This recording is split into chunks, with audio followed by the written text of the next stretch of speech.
उम्मीद है आप सब लोग खैरियत से होंगे। आप सब लोगों से मेरा एक छोटा सा सवाल है। आप लोगों ने कभी एक छोटे बच्चे को देखा है, नोट किया है उसको? क्यों नहीं? वो एक छोटा बच्चा आपके फैमिली एनवायरनमेंट में पश्तून बच्चा हो गया, वो अपने घर में पश्तो कैसे सीखता है? कोई बता सकता है? एनवायरनमेंट की वजह से। एनवायरनमेंट की वजह से। यस, अपने पेरेंट्स, अपने फैमिली, अपने पेरेंट्स, अपने फैसले, लिसनिंग की वजह से, सुनने की वजह से। यस जी, सोसाइटी की वजह से। Very good. एक ठीक बात यह सब लोगों ने कि एक बच्चे को जब आप नोट करते हो तो वो अपने माहौल को ऑब्जर्व करता है, इर्द गिर्द को देखता है, अपने अम्मी अब्बू को देखता है, भाइयों को देखता है, बहनों को देखता है, अपने चाचा को देखता है, मामा को देखता है, और उन सब को ऑब्जर्व करके वो सीखता है। एक छोटा बच्चा सबसे पहले जब मम्मी पापा बोलने लगता है, वो क्यों बोलने लगता है? उसके भाई बहन आके कहते हैं ये आपकी अम्मी है, ये अब्बू है। उसके जो है अम्मी अब्बू आके कहते हैं मैं आपकी अम्मी हूँ, मैं अब्बू हूँ। इसी वजह से वो बच्चा वो वर्ड बार बार सुनता है, ऑब्जर्व करता है वो अपने एनवायरनमेंट को, कि मेरे माहौल में, मेरे इर्द गिर्द में क्या हो रहा है, कैसे हो रहा है और क्यों हो रहा है। ये तीन चीजें एक बच्चा अपने माहौल में ऑब्जर्व करके सीखता है।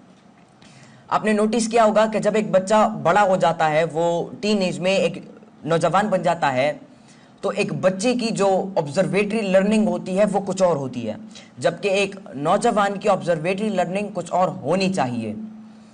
आप देखते हैं अपनी जिंदगी में हम लोग कहीं ना कहीं पर, हम सब लोग इस ऑब्जर्वेटरी लर्निंग को हम लोग डीएक्टिवेट कर देते हैं। क्यों? क्योंकि हम लोग डिपेंड करना शुरू कर देते हैं किस चीज पर? किताबों पर, लेक्चर्स पर, प्रैक्टिकल वर्क पर। बहुत सारे ऐसे लोग हैं ना यूनिवर्सिटी में, आप देखते हो लोग जो है किताबों को सजेस्ट करते हैं, भाईजान किताब पढ़ो, किताब पढ़ने से इतना इल्म आएगा, भाईजान उस टीचर का लेक्चर सुनो, उसके लेक्चर सुनने से इतना इल्म आपके पास आ जाए। ये भी ठीक है, लर्निंग के, सीखने के बहुत ज़्यादा तरीके हैं, और उनमें से जो बेहतरीन तरीका है वो है ऑब्जर्वेटरी लर्निंग का। आप कोशिश करें कि अपनी ज़िंदगी में ऑब्जर्वेटरी लर्निंग को हमेशा एक्टिवेट करें। डीएक्टिवेट है तो फिर से एक्टिवेट करो, क्योंकि हमारे इर्द गिर्द में, हमारे मुआशरे में, आप इर्द गिर्द अपनी चीज़ों को नोटिस करो तो हर एक चीज़ जो है वो आपको कुछ ना कुछ पैगाम देना चाहती है। समंदर की खामोशी में, सुकून में, दरिया की रवानी में, दरिया की शोर में क्या पैगाम छुपा हुआ हमारे लिए? एक पौधे का तनावर दरख्त बनने में और पत्तों का साया देने में क्या पैगाम है हमारे लिए?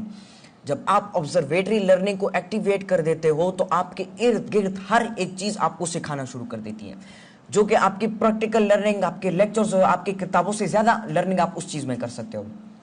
बड़ी बड़ी हमारे गेम चेंजर्स देखें जिन्होंने दुनिया की तारीख, मैं समझता हूँ, बदल के रख दी। केमिस्ट्री की फील्ड में देखें, उन सब लोगों ने अपनी ज़िंदगी के ज़्यादातर इजादात और ज़्यादातर जो क्रिएशन की है, जो आइडिया क्रिएशन की है, वो ऑब्जर्वेटरी लर्निंग से की है, अपने माहौल को ऑब्जर्व करके की है। लिहाजा आप अपने जो लर्निंग है ऑब्जर्वेटरी की, वो हमेशा एक्टिवेट करते रहे। लर्निंग के ढेर सारे तरीके हैं, जिनमें से मैं समझता हूँ बेहतरीन तरीका ऐसा है, इस चीज़ को इम्प्लीमेंट करो। दूसरी बात, ये डर जो है ना इंसान के अंदर, कुछ लोग ऐसे होंगे यहाँ पर जो कि लेक्चर देने से डरते हैं, जो कि उनके अंदर एक खौफ सा होता है, यार मैं लेक्चर नहीं दे सकता, मैं किसी के सामने बात नहीं कर सकता। अब ये लोग रिकॉर्डिंग कर रहे हैं, तो आप ये अचानक आ जाए, आपके सामने माइक पकड़े और आपसे सवाल पूछे, तो एक इंसान जो है वो जब अकेला बैठा होता है तो उसकी नज़रिया, उसकी अंदाज वो बिल्कुल चेंज होता है। जैसे ही आप डायरेक्ट मोबाइल लगा लो, कैमरा उसके सामने कर लो, तो उसका अंदाज चेंज हो जाता है, वो बंदा कंफ्यूज हो जाता है और वो अपने आप को परफेक्ट बनाने की कोशिश करता है। तो ये डर जो है ये कोई चीज़ नहीं है, ये एक गलत फहमी है। मैं समझता हूँ एक तस्वीर हमारी दिमाग में बनाई गई है, जो कि हमें अपनी ज़िंदगी में अपने मकसद तक पहुंचने से रोकती है। एक बहुत बड़ी रुकावट है, मैं समझता हूँ, हमारी ज़िंदगी की जर्नी में, हमारे रोड मैप में, हमारे जर्नी के सफ़र में। तो कोशिश करें कि आप इस डर को ख़त्म करें। इसके लिए बेहतरीन तरीका लर्निंग है। जितना इल्म आपके पास होगा उतने ही आप एक्सपेंसिव बनोगे अपने मुआशरे में, उतने बड़े प्रॉब्लम सॉल्वर बनोगे आप अपने मुआशरे में। इल्म हासिल करें और अपनी ऑब्जर्वेटरी लर्निंग और प्रैक्टिकल लर्निंग और किताबों और लेक्चर्स, इन सारी चीज़ों को एक्टिवेट करें और कोशिश करें कि अपनी सोच को हमेशा पॉजिटिव रखें, अपनी नीयत हमेशा साफ रखें। आपकी सोच पॉजिटिव होगी तो आपकी पॉजिटिविटी देखकर, आपकी इस कैरेक्टर को देखकर, इस किरदार, इस पर्सनैलिटी को देखकर आपका दोस्त बदल सकता है। आपका दोस्त बदल गया, उसका आप अपनी फैमिली को पहले बदल सकते हो। आपसे इंस्पायर होंगे कि कितना पॉजिटिव ये सोचता है। इस पॉजिटिविटी को देख के आपकी एक खुद चेंज होने से ये चेंज पूरे मुल्क में आ जाएगा। मैं समझता हूँ आप जब चेंज हो जाओ तो आपसे इंस्पायर होकर पूरी दुनिया बदल सकती है।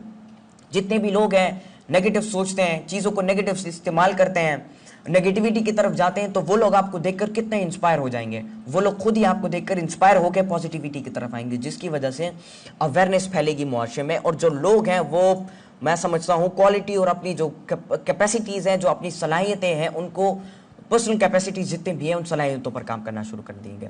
तो जिंदगी की अपने मकसद की तरफ बढ़ने के लिए जो पहली सीढ़ी है, that is you have to be calculated. अपने टाइम को मैनेज करना सीखो। आप जिस तरह सर ने बात की, बहुत से ऐसे बच्चे होते हैं जो कि अपने स्कूल से आते हैं, मदरसा जाते हैं, मदरसे के बाद अपने दोस्तों के साथ खेलते रहते हैं, खेलने के बाद जब घर आते हैं उनके पास कोई आइडिया नहीं होता। कोई बच्चा गेम्स खेलता है, कोई बच्चा बैठ के अपना होमवर्क करता है, कोई बच्चा बैठ के कार्टून देखता है, कोई बैठ के ड्रामा देखता है, कोई मूवीज़ देखते हैं, कोई फैमिली के साथ बैठकर गपशप लगाना शुरू कर देते हैं। तो अपने लिए टाइम टेबल बनाएं। मेरा टाइम टेबल 18 घंटे का है, मैं 18 आवर स्टडी करता हूँ, लेकिन मैं जब बाहर किसी विजिट के लिए जाता हूँ तब मेरा टाइम टेबल कुछ और होता है। मैं 5 बजे उठता हूँ, उठने के साथ मैं एक्सरसाइज करता हूँ, जॉगिंग के लिए जाता हूँ। पास ही में क्रिकेट ग्राउंड है, यहाँ पर जॉगिंग, कभी कभी मारगल्ला हिल्स पर हम हाइकिंग के लिए चले जाते हैं। उसके बाद आके फ्रेश बात लेता हूँ, नमाज़ पढ़ता हूँ सुबह की, और उसी से मैं अपने दिन की शुरुआत करता हूँ। मेरी फिर 3 घंटे की एक क्लास होती है। उस क्लास के बाद मैं फिर ब्रेकफास्ट लेता हूँ, फिर 3 घंटे की एक और क्लास होती है। इस तरह मेरा इस तरह टाइम टेबल जाता रहता है। फिर आप जैसे जो स्टूडेंट्स आते हैं मिलने के लिए, तो उनको मैं लेक्चर डिलीवर करता हूँ, और ऐसे ढेर सारे लोग हैं जो कि पूरे पाकिस्तान से मिलने के लिए आते हैं। तो ये मैंने अपने लिए टाइम टेबल बनाया। आपकी ज़िंदगी का जो लॉन्ग टर्म गोल है, अपने उस लॉन्ग टर्म गोल को शॉर्ट टर्म ऑब्जेक्टिव्स में, शॉर्ट टर्म गोल्स में डिवाइड करें। मतलब आपकी ज़िंदगी का जिस तरह मेरी ज़िंदगी का मकसद एक लीडर बनना, लीडर बनने के लिए सबसे ज़रूरी यह है कि वो, उसके अंदर डर ना हो, वो बोल सकता है, वो बिग ड्रीमिंग करता है, सुखनदिल आवाज़ है, बातों का अंदाज उनका इस तरह है कि जो बंदा उसको सुनता है तो वो बहुत ज़्यादा इंस्पायर होता है और वो उसके साथ ही बैठ जाता है, उसको सुनना शुरू कर देता है। और वो जहाँ पुरसोस हो, रिस्क टेकर हो, ग्रेट वॉरियर हो। तो मेरी ज़िंदगी का मकसद था लीडर बनना, जिसके लिए मैंने पहला स्टेप जो लिया, जो शॉर्ट टर्म ऑब्जेक्टिव रखना, that was to be a motivational speaker, और वो मैं आज बन गया हूँ अल्हम्दुलिल्लाह। और इंशाल्लाह मैं प्लानिंग कर रहा हूँ कि जो मेरे और गोल्स हैं उस तक भी मैं पहुँचूँ। जब आप अपने लिए टाइम टेबल बनाओगे, सबसे बड़ा फ़ायदा ये होगा कि आपको पता चलेगा कि मैंने किस वक्त कौन सी एक्टिविटी करी है, जिसकी वजह से जो गैर ज़रूरी चीज़ें हो जाती हैं वो आप उसको नोटिस करते हो, उन कमज़ोरियों को नोटिस करते हो और उन वीकनेसेस को अपनी स्ट्रेंथ में कन्वर्ट करते हो। जब आप उन वीकनेसेस को अपनी स्ट्रेंथ में कन्वर्ट करते हो तो आपके पास एक बहुत ज़्यादा एक लेवल ऑफ टाइम बचता है।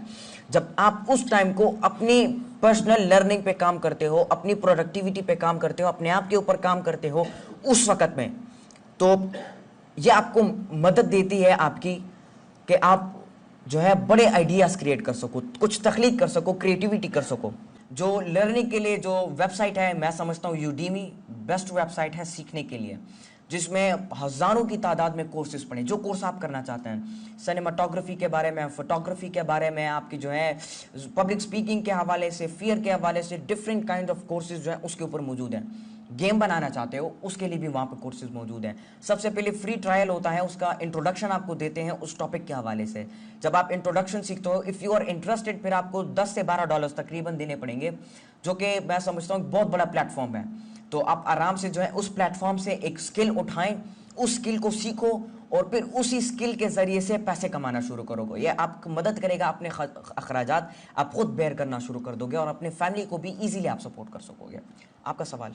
Sir, give us some advice, suggestion that how we motivate our kids because our base is so weak. So how we motivate our kids? देखिए, एक बच्चा सबसे ज़्यादा इंस्पायर होता है अपने माँ बाप से और अपने टीचर से। मैं समझता हूँ माँ बाप को और टीचर को एक रोल मॉडल प्ले करना चाहिए, रोल मॉडल का किरदार बनाना चाहिए, प्ले करना चाहिए अपने बच्चे के लिए। They should teach their kids and they should give them a positive environment in which they can learn any time. और वो ऐसा environment अपने बच्चों को दे के जिसमें वो बच्चा सीखे और ये भी सीखे कि मैंने ये जो सीखा है ये मैं और लोगों को भी सिखाऊंगा और अपने साथ और लोगों को भी इग्नाइट करूंगा। अपने बच्चे का जो इंटरेस्ट है पहले उस शौक को मालूम करें कि आपका बच्चा किस चीज़ में ज़्यादा इंटरेस्टेड है। आप उसको मालूम करें तो कोशिश करें कि आप उस बच्चे को उस फील्ड में प्रमोट करो, क्योंकि यही वाहिद एक फील्ड है जिसमें वो बच्चा आगे जा सकता है, स्किलफुल बन सकता है। तो आप बच्चे को इंटरेस्ट को देखें, उसी इंटरेस्ट के मुताबिक उस बच्चे के लिए माहौल बनाएं। इंजीनियर बनना चाहता है, इंजीनियरिंग माहौल उसके लिए बनाएं। डॉक्टर बनना चाहता है, मेडिकल माहौल उसके लिए बनाएं। साइंटिस्ट बनना चाहता है तो कुछ ऐसी चीज़ें, कुछ ऐसी वीडियोस और एनिमेटेड कार्टून्स उन्हें दिखाएं कि जिससे वो बच्चा इंस्पायर हो। और दूसरी बात, माँ बाप को और अपने असातिज़ा कराम को बच्चों को इंस्पायर करना चाहिए एजुकेशन की तरफ, तालीम की तरफ। बच्चा अपने माँ बाप को देखकर सीखता है, माहौल को देखकर सीखता है। जब स्कूल जाता है तो वो अपने टीचर्स को देखकर सीखता है, अपने पास जो दोस्त बैठे हैं उन सबको देखकर सीखता है। तो माँ बाप उनके लिए पॉजिटिव इन्वायरमेंट बनाएंगे तो वो बच्चा खुद ब खुद पॉजिटिव बनेगा। जिस तरह सर ने कैरेक्टर बिल्डिंग की बात की, कैरेक्टर बिल्ड तब होता है जब आपका माहौल ठीक होता है। तो बच्चे को आप प्रोडक्टिव माहौल दो, जिस तरह का माहौल आप उस बच्चे को दोगे तो उसी तरह का वो बिहेव करना शुरू। आप ज़्यादातर देखें हमारे पठान सोसाइटी, सिर्फ पठान में नहीं, बहुत ज़्यादा जगहों, बहुत ज़्यादा सोसाइटीज़ और जगहों पर ऐसा होता है कि खाने के टेबल पर जब पूरी फैमिली बैठी होती है तो खाने में थोड़ा जायका नहीं है तो अब्बू गुस्सा होता है, क्योंकि वो अपना बिजनेस भी चला रहे हैं, तो इतना टेंशन उस पर होता है कि वो खाने का पतीला उठा के फेंक देते हैं। तो कोशिश करें कि जो भी आप सीखते हो उसके कॉन्सेप्ट को समझो, अच्छा माहौल बनाओ, हाइपरटेंसिव जो इन्वायरमेंट है उसको ख़त्म करो। और जितना ज़्यादा प्रोडक्टिव रहोगे, सिर्फ आपके बच्चे नहीं, गलियों में बच्चे खेल रहे हैं तो आप उनके सामने, आप क्लासरूम में होते हो, ये यहाँ पर बच्चे बैठे हुए हैं, तो जो एक्शन आप कर रहे हो ये बच्चा आपको देख रहा है। आप मोबाइल निकालते हो, सेल्फी खींचते हो तो ये बच्चा देखता है, यार ये क्या कर रहा है, ये भी मोबाइल निकालता है, ये भी सेल्फी खींचता है। आप मोबाइल रखते हो, आप जो है मोबाइल हाथ में पकड़ा हुआ है और घूमते हो तो मोबाइल के साथ घूमते हो, अंग्रेजी जबान को टेढ़ा करके बोलते हो, तो इसी तरह बच्चा भी आपको देखते हो, वो भी कल से मोबाइल हाथ में पकड़ना शुरू करता है। वो भी अंग्रेजी जबान जब सीखता है तो मुंह टेढ़ा करके अंग्रेजी जबान बोलना शुरू कर देता है। तो ये कुछ ऐसी चीजें हैं जिसको आपने बहुत ज्यादा ध्यान देना पड़ेगा। Like sir, 90-95% kids, you ask from them, so what do you want to become? They simply told you that I want to become a doctor, engineer. Yes. So these have no mini concept like there is another fields. So Yeah. how we motivate to told them that there is another field, you go to this field. Like they not Exactly. suggest as our. Exactly, good question. It has become a trend in our society. All students and all are becoming doctor and engineer. क्योंकि हमारी society में concept ही ऐसा बना हुआ है कि बच्चा कुछ और बनना चाहता है, बच्चे के अंदर टैलेंट कुछ और है, बच्चा अपने टैलेंट को भी पहचान लेता है, लेकिन फिर भी उसके माँ बाप जोर करते हैं और उसको खींचते हैं उस फील्ड की तरफ, मेडिकल फील्ड की तरफ, इंजीनियरिंग फील्ड की तरफ। क्योंकि हमारा तालीमी निज़ाम ऐसा बनाया गया है कि जिससे निकलने वाला हर एक बंदा पैसा कमाने वाली मशीन बनती है। पीएचडी होल्डर्स को देखो, बंदा पीएचडी करता है तो कल को आपको एक ऑफिस की कतारों में मिलेगा, एक नौकरी के लिए कतारों में वो बंदा खड़ा होकर मिलेगा। क्यों? क्योंकि बंदे को पीएचडी करनी है, उसको मास्टर डिग्री हासिल करनी है, किस लिए? ताकि मैं अच्छी नौकरी कर सकूं, अच्छा जॉब कर सकूं। कुछ लोग ऐसे होते हैं जो कि अपनी इस फील्ड को सही तरीके से समझ पाते हैं, जिनको ऐसा एनवायरनमेंट मिला होता है कि वो अपनी फील्ड को सेलेक्ट करते हैं और उसमें बहुत आगे निकल जाते हैं। तो उन बच्चों को इंस्पायर करने के लिए, जो भी नेक्स्ट जनरेशन हमारी आ रही है ना, मैं अभी से माँ बाप को ये पैगाम देना चाहता हूँ कि अपने बच्चों के ऊपर सही काम करें, अपने आप के ऊपर सबसे पहले काम करें। जितना आप खुद काम करोगे तो उतना ही आपका बच्चा आपको देख के करेगा। आप देखें, मेरी लर्निंग को आप देखें, मैं किस तरह सीखता हूँ। मेरे टीचर्स बैठे हुए आपस में, वो आपस में एक बात कर रहे हैं, वो आपस में एक टॉपिक को छेड़ रहे हैं। वो टॉपिक मैनेजमेंट के हवाले से, वो टॉपिक लोगों की जहनियत के हवाले से, वो टॉपिक लोगों के हवाले से। तो मैं उनको गौर से सुनता हूँ, मैं सुनता हूँ मेरे टीचर क्या बोल रहे हैं, मैं उनको सूखता हूँ, वो पॉइंट बोलते हैं, मैं उस पॉइंट को मेरे जहन में बैठ गया। अच्छा, हमारी सोसाइटी में ये काम होता है, अच्छा मैंने इस काम को, ये सॉल्यूशन है इस काम का, अच्छा इस काम का ये सॉल्यूशन है, मैंने इसको इस तरह से हल करना है, अच्छा मैंने अपने साथ और लोगों को भी यूनाइट करना है। तो मैं उनको देखकर मैं सीखता हूँ। तो जितना आप अपने आप के ऊपर काम करोगे और जितनी एक्शंस आप करोगे, तो आपके उन एक्शंस को देखकर बच्चा आपको कॉपी करने की कोशिश करेगा। तो आप अपने बच्चे को इंटरेस्ट को देखो, क्योंकि बच्चा बचपन ही से वो बनना चाहता है डॉक्टर, वो बनना, फॉर एग्जाम्पल एक बच्चा बनना चाहता है साइंटिस्ट, या वो जो है एस्ट्रोनॉट बनना चाहता है। चाचा राशि सजोड़े दलवाड़े एस्ट्रोनॉट क्या फील्ड है, डॉक्टर बनो, डॉक्टर की फील्ड अच्छा है, इंजीनियर बनो, इंजीनियर की फील्ड अच्छा है, पैसा ज़्यादा मिलेगा। तो वो बच्चा इसको भी सुनता है, उसको भी सुनता है, सब कुछ सुनता है। तो उसके दिमाग में बात बैठ जाती है, यार ये डॉक्टर बनना, ये इंजीनियर बनना बहुत बड़ी बात है, आ जाओ मैं भी डॉक्टर और इंजीनियर बनता हूँ। इसलिए हर एक बच्चा डॉक्टर और इंजीनियर बनना है। जब आप अपने लिए एक मकसद सेलेक्ट करोगे और आप अपने इर्द गिर्द का माहौल ऐसा बनाओगे कि जिसमें आपको उसी मकसद से रिलेटेड बातें की जाए, सब लोग आपको उसी मकसद से सपोर्ट करें, तो मैं समझता हूँ कि वही बच्चा उसी फील्ड में इतनी बड़ी क्रिएटिविटी कर देता है कि फिर दुनिया उसको याद रखती है। इससे There is proverb where there is no vision, people perish. So what is your opinion about this? Sorry, Where there is no vision, people perish, destroy. Okay, vanish, right. देखें, विजन अपनी ज़िंदगी में सेलेक्ट करना एक बहुत अच्छी बात है। और सेकेंडली वो लोग जिनका ज़िंदगी में कोई मकसद नहीं है, देखिए उनकी मिसाल ऐसी ही है कि गाड़ी तवखे जे और द गाड़ी इस मंजिल निश्ता पता दर तनिश्ते चपका मारा वादे। सो मैं हर वक्त लोगों को ये पैगाम देना चाहता हूँ कि ज़िंदगी में एक मकसद होना बहुत ज़्यादा ज़रूरी है। बिना मकसद वाली ज़िंदगी किसी काफ़िले में रवाना हुए हो और उस काफ़िले की कोई मंजिल नहीं है। उसकी मिसाल इस तरह है। तो अपने आप को नॉलेजेबल बनाओ, अपने लिए कोई मकसद ज़िंदगी में सेलेक्ट करो, डरना कभी नहीं है। आपको आए कोई डिमोटिवेट करे कुछ नहीं, उसको देखो, उसको स्माइल दो और आगे अपने काम की तरफ बढ़ जाओ। अगर आपको बंदा आता है और आपको बैड वर्ड्स कहता है तो आप उसको देखो, उसको एक स्माइल दो और अपने सफ़र की तरफ निकल जाओ। देखें, हमारी जो ज़िंदगी है वो पूरी इम्तिहानों से भरी है। मैंने जो अपना पहला लेक्चर दिया था पेशावर यूनिवर्सिटी में, तो इसमें मैंने ये बात की थी कि हमारी ज़िंदगी में हर एक लम्हा, हर एक वक्त हमारे लिए एक चैलेंज है। बच्चा चलना सीखता है, चलना उसके लिए चैलेंज होता है, बोलना उसके लिए चैलेंज होता है, स्टडी करना उसके लिए चैलेंज होता है, टीचर को समझना उसके लिए चैलेंज होता है। आप लोग यहाँ पे बैठे हो, मेरी बातों को समझना एक चैलेंज है। यहाँ पर आके स्टेज पे डिलीवर करना एक चैलेंज है। हर एक चीज़ जो कि हमारी ज़िंदगी में इंक्लूडेड है वो एक चैलेंज है हमारे लिए। तो आप कभी भी चैलेंज से ना डरो। जब भी कोई चैलेंज आए तो आप उसके सामने खड़े हो, and you have to say that I can overcome this challenge. और आपने काम करना होगा कि मैं इस चैलेंज को कैसे मैं कैसे आगे निकल जाऊं, मैं कैसे जीत जाऊं अपनी ज़िंदगी में। हमारे नौजवानों को हम देखते हैं खुद मेहनत करते हैं, वो खूब चैलेंजेस को जो है सॉल्यूशंस निकालते हैं, उसको हल करते हैं। लेकिन at the end of the day वो जब फेलियर्स के पहाड़ पर पहुंच जाते हैं, टॉप पर पहुंच जाते हैं, जहां से उनकी कामयाबी शुरू होनी है, लेकिन वो उसी टॉप पर हार जाते हैं। वो हार मान लेते हैं, कहते हैं मैंने और अपनी ज़िंदगी में नहीं करना, मैंने बहुत कोशिश कर लिया, मैं और नहीं करूँगा। जब आप साफ नीयत रखोगे और जब आप ये तमाम मॉडिफिकेशंस अपनी ज़िंदगी में ले आओगे तो नेचर जो है वो आपको ढेर सारे प्लेटफॉर्म से जो है वो नवाजेगा। ढेर सारे प्लेटफॉर्म्स आपके सामने आएंगे। कुछ लोग ऐसे होते हैं हमारी सोसाइटी में जो कि कहते हैं कि हमें अपॉर्चुनिटी मिल रही, सर आप हमें बताएं हमारे पास अपॉर्चुनिटी नहीं है तो हम कैसे काम करें। वक्त एक बहुत बड़ी अपॉर्चुनिटी है, ये वक्त एक बहुत बड़ी नेमत है अल्लाह ताला की। अपने इस वक्त को उठाओ, इसको अपने आप पे इन्वेस्ट करो, अपने लिए खुद एक अपॉर्चुनिटी बनाओ। जब आप उस वक्त को अपने आप पे इन्वेस्टमेंट करोगे तो मैं समझता हूँ ये आपकी दुनिया की, आपकी ज़िंदगी की सबसे बड़ी इन्वेस्टमेंट है आपके लिए। तो उस वक्त को इन्वेस्ट करो अपने आप पे, अपने लिए अपॉर्चुनिटी खुद बनाओ। देखो आपकी ज़िंदगी में मकसद होगा और उस मकसद को आप शॉर्ट टर्म गोल्स में भी डिवाइड कर सकोगे और आप इजीली अपने मकसद तक पहुंच जाओगे। लोग आपको फिर प्रॉब्लम सॉल्वर समझना शुरू करेंगे। आप कब से कुछ सवाल सोच रहे हैं, मैं आपको नोट कर रहा हूँ। एक मिनट, उन्होंने बहुत पहले से प्लानिंग की हुई है।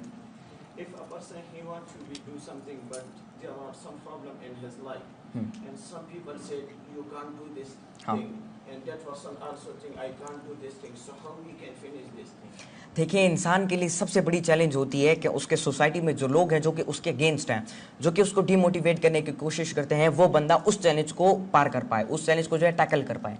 जब आपको कोई बंदा डिमोटिवेट करता है, जिस तरह मैंने बात की, आप उसकी तरफ देखो, उसको स्माइल करो, आगे निकल जाओ। क्योंकि ये जो बंदे नेगेटिव सोचते हो, जो बंदे डिमोटिवेट करते हैं, हमेशा ये बात अपनी जहन में बैठा लो।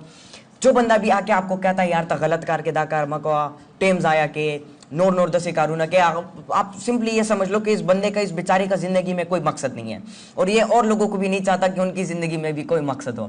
आप सिंपली उस बंदे को बिठाओ, उस भाईजान को इंस्पायर करने की कोशिश करो कि भाईजान आप ये जो बोल रहे हो, मैं आपके साथ थोड़ा सा प्रॉब्लम है, मैं डिस्कस करना चाहता हूँ। या उस बंदे को बैठ के बिठाओ, उसको थोड़ा सा इंस्पायर करो, उसको बताने की कोशिश करो, क्योंकि यही बंदा मैं समझता हूँ आपकी जिंदगी के लिए सबसे बड़ा चैलेंज है। और सबसे बड़ा एक अच्छा काम यही होगा कि आप इसको बिठाओ, इसको समझाने की कोशिश करो। जो बंदा भी आपको डिमोटिवेट करने की कोशिश करता है उसको बिठाओ, समझाओ। अगर वो नहीं समझता तो उसको स्माइल दो और आगे निकल जाओ, क्योंकि ऐसे जिंदगी में ढेर सारे मसाइल आपके सामने आने वाले हैं और आपने कभी इन मसाइल से रुकना नहीं है। जब भी जिंदगी में कोई किसी किस्म का मसाइल है, रुकना नहीं है। गरीब हो, पैसे नहीं है, लैपटॉप नहीं है, कंप्यूटर नहीं है, इंटरनेट नहीं है, 4G नहीं है, कुछ भी नहीं है, कोई मसला नहीं। इकबाल रहमतुल्लाह कहते हैं कि खुदीना बेस गरीबी में नाम पैदा कर।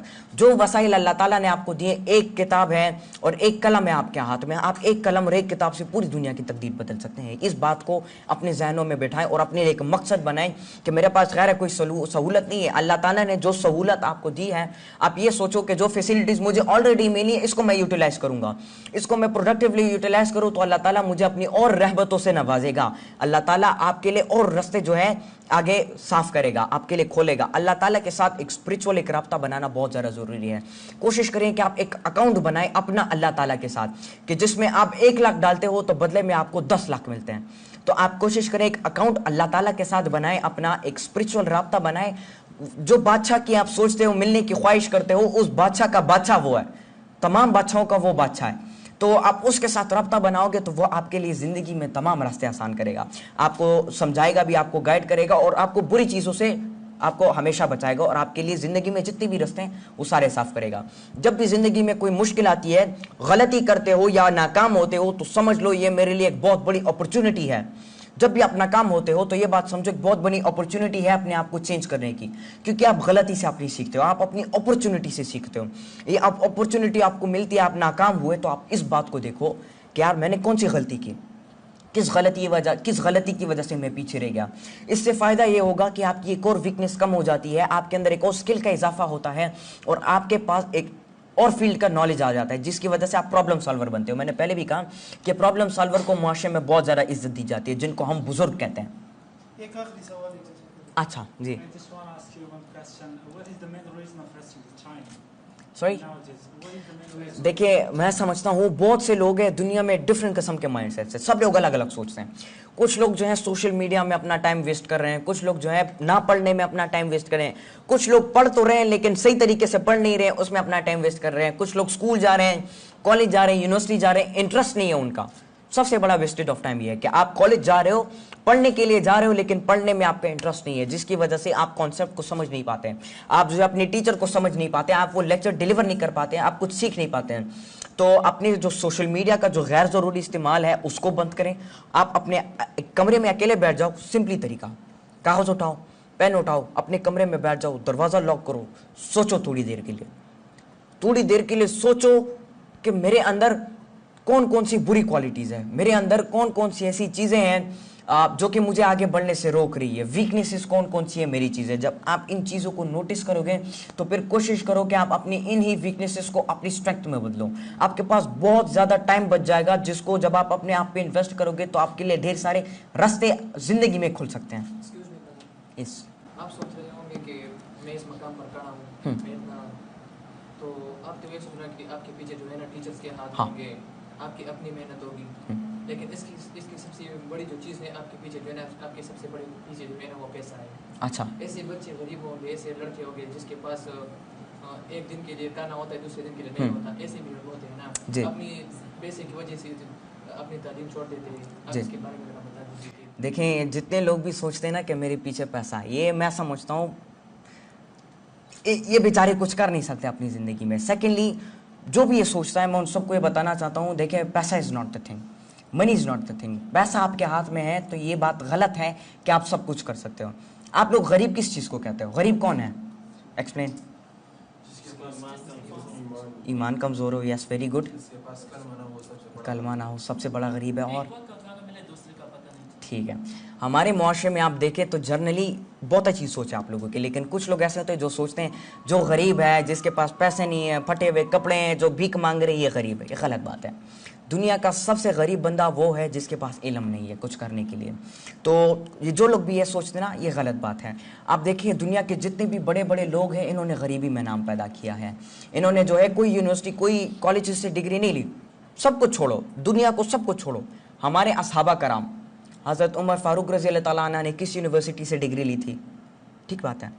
हमारे जितने भी असहाबा कराम हैं, उन्होंने किस यूनिवर्सिटी से ग्रेजुएशन की थी? किस जगह का पैसा लगाया था कि वो इतने बड़े मकाम पर पहुंचे? नहीं, सोहबत, हुजूर सल्लल्लाहु अलैहि वसल्लम की सोहबत, जिन्होंने उनको इस मकाम तक पहुंचाया कि वो दुनिया की तारीख उन्होंने बदल दी। इस्लाम, उन्होंने पूरी दुनिया में इस्लाम फैला दिया। तो ये जो लोग ये सोचते हैं गलत है। सोहबत बहुत बड़ी चीज़ है। आप गरीबी में इतना बड़ा नाम पैदा कर सकते हो ना। मैं समझता हूँ जो बंदा गरीब है उसके पास बहुत सारा अपॉर्चुनिटीज़ है कुछ करने के लिए। और आप ये देखें, अल्लाह ताला कुरान मजीद में फरमाते हैं, मैंने हर चीज़ को जोड़ों में पैदा किया। आप जितना गरीब हो और जितना गरीबों के साथ बैठोगे, जितना खिदमत खल करोगे, उसका जोड़ा ऊपर बनेगा कि अल्लाह ताला आपको बादशाहों के साथ बैठाएगा। उसका जोड़ा ऊपर बनेगा कि आपको अल्लाह ताला बड़ा मकाम तक पहुँचाएगा। मैंने अपनी ज़िंदगी में, मेरे टीचर ने मुझे बताया कि अल्लाह ने हर चीज़ को जोड़ों में पैदा किया है। मैंने फैसला किया कि मैंने गरीब लोगों के साथ रहना है, गरीब लोगों की खिदमत करनी है और खिदमत खल की तरफ मैंने जाना है। उस चीज़ ने मुझे आज इस मकाम तक पहुँचाया। मेरी मेहनत ने मुझे इस मकाम तक पहुँचाया। People are getting confused and taking admission university. They didn't decide after FSC who said What to do? Do the degree they will हाँ। give it more scope. How to handle that? देखें, मैंने जैसे बताया कि आप अपनी ज़िंदगी के अपने शौक़ को देखो। आप किस फील्ड में जाना चाहते हो? आपका क्या शौक है, आप क्या करना चाहते हो? BSc इंग्लिश और इंग्लिश में PhD कर रहा हूँ। पीएचडी करें, आपका शौक है, आपका इंटरेस्ट है, दिल से आप करना चाहते हो। एक इंसान अपनी ज़िंदगी में उस फील्ड में आगे जा पाता है जिसमें उसका अपना इंटरेस्ट होता है, क्योंकि आप जिस फील्ड में होते हो उसमें आपका कोई शौक नहीं है तो आप जितनी भी मेहनत करो आप आगे नहीं बढ़ सकते हैं। स्कूल में बच्चों को देखिए, कुछ बच्चों का स्कूल में जाना शौक होता है, स्कूल जाना शौक होता है, कुछ बच्चों का नहीं होता, लिहाजा वो जाते हैं ज़बरदस्ती क्लासरूम में बैठते हैं और टीचर को सुनते हैं। वो सुनते नहीं है, सिर्फ टीचर जो लिखता है उसको नोट करते हैं कॉपी में बंद, फिर जब एग्जाम्स आते हैं तब उस कॉपी को खोलता है। तो एक बच्चा एफएससी में और मैट्रिक के बाद अपनी ज़िंदगी का मकसद इसीलिए सेलेक्ट नहीं कर पाता क्योंकि उसको बचपन से स्कूल में एक ऐसा कॉन्सेप्ट नहीं दिया जाता कि आप अपनी ज़िंदगी में इन इन इन इन फील्ड्स पे काम कर सकते हो और आपका अपना इंटरेस्ट है, आप जिस फील्ड में जाना चाहते हो उसमें सेलेक्ट करो, उसके रेलेवेंट केस स्टडीज करो, उस फील्ड के अंदर झांको, उसके डेप्थ में जाओ, उसको क्या कहते हैं होता जानो जाओ उस फील्ड में, उसको देखो, आप उसमें किताबें पढ़ो, आप डिफरेंट नॉलेज हासिल करो। जितना जब आप बढ़ोगे ना आपके पास इतना ज़्यादा नॉलेज होगा कि आप जिस भी फील्ड में कदम रखोगे आप उसके उरूज तक पहुंचोगे। तो पहले से ही अपने आप के लिए एक कॉन्सेप्ट बनाए, पहले से ही मैं समझता हूं कि अपने लिए छोटी उम्र में ही अपने लिए मकसद सेलेक्ट करें, क्योंकि दुनिया में तारीख उन लोगों ने बदली है जिन्होंने अपने मकसद की शुरुआत वक्त से पहले ली है। जितने भी हमारे प्राइम मिनिस्टर साहब इमरान खान, उन्होंने 9 साल की उम्र में ये फैसला लिया था कि मैंने आगे जाके स्पोर्ट्समैन बनना है और अपनी कंट्री के लिए वर्ल्ड कप जीतना है। तो उन्होंने बचपन में ये फैसला किया था, मेहनत की और आज जाके उन्होंने वर्ल्ड कप भी जीता, आज हमारे प्राइम मिनिस्टर हैं। तो आप अपने छोटी उम्र में ही अपने आप के लिए फैसला करें, अपने लिए कॉन्सेप्ट बनाएं कि मैंने अपनी जिंदगी में ये करना है, उस कॉन्सेप्ट को लेकर चलो। आपको बंदा जो भी कहता है, खींचने की कोशिश करता है, आपका पैर पे कुल्हाड़ी मारता है, आपको डिमोटिवेट करता है, आपको आगे जाने नहीं देता, आप उसको ना देखो। मैंने क्या बताया, अपने टाइम को अपने आप पे इन्वेस्ट करो। जब आप ये चीज़ करोगे तो आपका कॉन्सेप्ट भी रहेगा और आप अपने मकसद में आगे पहुंच जाओगे। लेकिन कभी भी अपनी ज़िंदगी में हार नहीं माना, हमेशा अपनी ज़िंदगी में साफ नीयत के साथ, सच्चाई के साथ और मेहनत और खुलूस के साथ आगे बढ़ना है। आप सच बोलोगे तो नेचर आपके साथ सच होगी, नेचर आपके साथ सच्चाई करेगी। जो काम आप लोग कर रहे हो ना, ये एक फ्रीक्वेंसी टाइप बन रही है आपकी, और वही फ्रीक्वेंसी को देखकर नेचर, कुदरत, जो निज़ाम अल्लाह ताला ने बनाया है वो आपकी उस फ्रीक्वेंसी को देखता है और उसी फ्रीक्वेंसी के मुताबिक आपको आपकी ज़िंदगी का, आपके उस मकाम तक आपको पहुंचा देता है, आपकी मंजिल तक आपको पहुंचा देता है। बहुत बहुत शुक्रिया आप सब लोगों का, बहुत बेहतरीन सेशन हुआ यहाँ पर और उम्मीद है इंशाल्लाह दोबारा मुलाकात होगी आप सबसे। बहुत बहुत शुक्रिया, थैंक यू, अस्सलाम वालेकुम।